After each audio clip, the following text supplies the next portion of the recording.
আমরা পড়ছি হলো সমাস, তাহলে বলো তো সমাস মানে কি? আর এটা হলো বহুপদকে সমাস ব্যাকরণের কোথায় আলোচনা করা হয়? সমাস মূলত কয় প্রকার, কিন্তু সর্বমোট কয় প্রকার?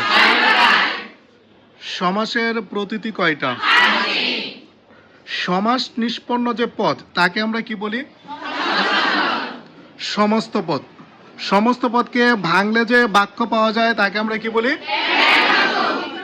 ব্যাস বাক্যের অপর নাম বিগ্রহ বাক্য অথবা সমাস বাক্য। গুড। ব্যাস বাক্যের প্রতিটা পদকে আলাদা আলাদাভাবে কি বলা হয়? সমস্যমান পদ। আর বলবা ব্যাস বাক্যের সমস্ত পদের পূর্ব পদকে কি বলবা? আর শেষের পদকে আমরা কি বলি?